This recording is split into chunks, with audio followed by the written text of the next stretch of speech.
Hi friends, welcome to my channel கிறிஸாஸ் kitchen recipe. இன்றைக்கி வீடியோவில் நம்ம குக்கரில் குழையாமல் தேங்காய் பால் சாதம் எப்படி செய்கிறதுன்னு தான் பார்க்க போகிறோம். மார்னிங் டைமில் சமைக்கிறதுக்கு நேரம் இல்லாதப்ப லன்ச் டைமுக்கு சிம்பிளாக ஏதாவது செய்யணும் அப்படின்னா கண்டிப்பாக இந்த ரைஸை செஞ்சு பாருங்கள். ரொம்ப ரொம்ப நல்லாயிருக்கும்.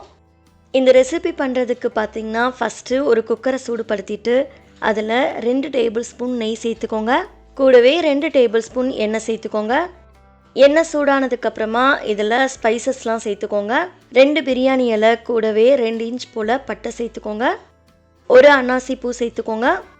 கூடவே 2 மராட்டி மொக்கு சேர்த்துக்கோங்க. 2 ஏலக்காய் சேர்த்துக்கோங்க. இது கூடவே 4 கிராம்பு சேர்த்துக்கோங்க. சேர்த்துட்டு இதை நல்லா மிக்ஸ் பண்ணி விட்டுக்கோங்க. அடுத்து இதில் ஒரு பெரிய வெங்காயத்தை நீல வாக்கில் கட் பண்ணிவிட்டு சேர்த்துக்கோங்க. இப்போ இதை நம்ம நல்லா வதக்கி விட்டுக்கலாம். வெங்காயம் பார்த்திங்கன்னா ரொம்ப வதங்கணும்னு அவசியம் இல்லை, கண்ணாடி பதம் வர அளவுக்கு வதக்கி விட்டுக்கோங்க. இது வதங்கினதுக்கப்புறமா அடுத்து இதில் 4 பச்சை மிளகாயை கீறிட்டு சேர்த்துக்கோங்க. இது கூடவே 1 டேபிள் ஸ்பூன் இஞ்சி பூண்டு பேஸ்ட்டை ஃப்ரெஷ்ஷாக அரைச்சிட்டு சேர்த்துக்கோங்க.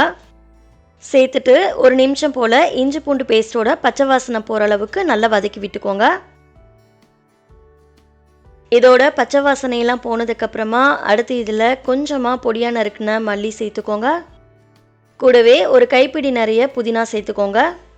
சேர்த்துட்டு இதை நல்லா சுருண்டு வர அளவுக்கு வதக்கிக்கோங்க. இந்த அளவுக்கு சுருண்டு வந்ததுக்கப்புறமா அடுத்து இதில் நம்ம தேங்காய் பால் சேர்த்துக்கலாம். நான் இன்னைக்கு 1.5 கப் அளவு அரிசி எடுத்திருக்கேன். அப்படிங்கிறதால 2 கப் தேங்காய் பால் கூடவே 1 கப் அளவுக்கு தண்ணி சேர்த்துருக்கேன். அதாவது 1:2 அந்த ரேஷியோவில் நீங்கள் தேங்காய் பால் சேர்த்துக்கோங்க.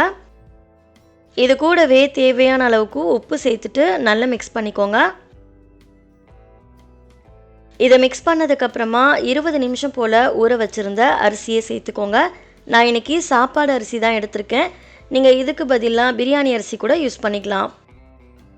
அரிசியை சேர்த்ததுக்கப்புறமா ஒரு டைம் நல்லா கலந்து விட்டுட்டு க்ளோஸ் பண்ணிவிடுங்க. விசில் போட்டுட்டு அடுப்பை ஹை ஃப்ளேமில் வச்சு 3 விசில் விட்டு எடுத்துக்கோங்க. விசில் செட்டில் ஆனதுக்கப்புறமா குக்கர் ஓப்பன் பண்ணிக்கோங்க. இப்போது ஒரு கரண்டி வச்சு கீழேருந்து மேலே நல்லா மிக்ஸ் பண்ணிக்கோங்க. அவ்வளோதான், தேங்காய் பால் சாதம் சூப்பராக ரெடி ஆகிடுச்சு. பாருங்கள், கொஞ்சம் கூட அடி பிடிக்காமல் குழையாமல் உதிரி உதிரியாக சூப்பராக ரெடி ஆகிடுச்சு. இதே முறைப்படி நீங்களும் செஞ்சு பாருங்கள். வீட்டில் ஒரு டைம் செஞ்சு பார்த்துட்டு இந்த ரெசிபி எப்படி வந்ததுன்னு மறக்காமல் உங்களோட ஃபீட்பேக் ஷேர் பண்ணிக்கோங்க. நெக்ஸ்ட் ஒரு ரெசிபி வீடியோவில் பார்க்கலாம். தேங்க்ஸ் ஃபார் வாட்சிங். பபாய்.